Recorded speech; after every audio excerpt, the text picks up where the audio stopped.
乌克兰之俄罗斯决定从美国又发生德国တရုတ်စာတွေကတချို့နိုင်ငံအခေါ်အဝေါ်တွေရဲ့အဆုံးသတ်မှာနိုင်ငံကိုစားပြုကိုဆိုတဲ့စလုံးပါပြီးတော့တချို့တွေမှာကကြတော့ဘာလို့မပါရလဲဒီအကြောင်းအရာကိုရှင်းပြဖို့အတွက်ဆိုရင်အချက်၃ချက်ကိုတည်ထားရပါမယ်ပထမတစ်ချက်တိုင်းမွေးစားခြင်းကတော့ရှင်းပါတယ်သူတို့ဘာသာစကားတွေကအတုံးအနှုံးအတိုင်းလိုက်ပြီးတော့ခေါ်ဆိုသုံးဆွဲခြင်းပဲဖြစ်ပါတယ်ဥပမာအနေနဲ့ဆိုရင်ပိုလန်ဆိုလို့ရှိရင်ပိုလန်ယူကရိန်းဆိုလို့ရှိရင်ဥက္ကလန်ဒုတိယတစ်ချက်အနေနဲ့ဆိုရင်ဓာတ်ရိုက်မွေးစားခြင်းနဲ့ဘာသာပြန်ခြင်းပေါင်းစပ်ထားခြင်းဘယ်လိုလဲဆိုရင် American ဆိုလို့ရှိရင်美丽江和中国美丽江 American 中国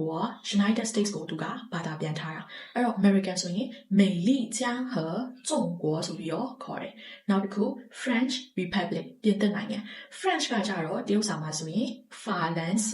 ဓာတ်ရိုက်မွေးစားလိုက်ပြီးတော့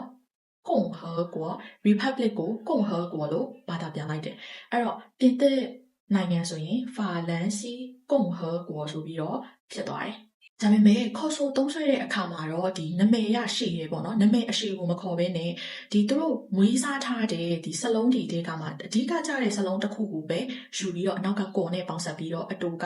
美国法国ဆိုပြီးတော့ခေါ်ကြတယ်နောက်တစ်ခုတရုတ်ဘာသာစကားတွေကနေလာတဲ့နိုင်ငံတွေရဲ့နာမည်တွေလည်းရှိပါသေးတယ်ဒီနိုင်ငံတွေရဲ့နာမည်ကတော့ခံမှန်းမိလောက်မယ်လို့ထင်တယ်။ဘာလဲဆိုရင်ဂျပန်နဲ့ကိုရီးယားနဲ့ဂျပန်ကိုတရုတ်လိုမျိုး日本ကိုလို့ခေါ်တယ်။日本ကိုလို့ဘာလို့ခေါ်ရလဲဆိုရင်ဂျပန်နိုင်ငံကတရုတ်ပြည်ရဲ့အရှေ့ဘက်မှာရှိတဲ့အတွက်ကြောင့်မို့လို့သူ့ကို日本ကိုဆိုပြီးတော့ခေါ်တယ်။အရှိတ်ဘက်ကနေပြီးတော့လေပုံမှန်နေထွက်တဲ့အတွက်ကြောင့်မို့လို့သူ့ကိုနေမင်းအရင်ပြုတ်နိုင်ငံဆိုပြီးတော့တရုတ်တွေကခေါ်ကြတယ်နောက်ထပ်တစ်နိုင်ငံကတော့တာဟန်မင်းကိုလို့ခေါ်တဲ့ကိုရီးယားပဲဖြစ်ပါတယ်ဒီကိုရီးယားမှာဆိုလို့ရှိရင်လည်းဒီကိုရီးယားနိုင်ငံကိုဆိုလို့ရှိရင်လည်းသူတို့လူမျိုးတွေကဒီတာဟန်မင်းကိုသူတို့အတန်ထွက်တဲ့ဒေဟန်မင်းကိုဆိုပြီးတော့ပြောင်းပြီးတော့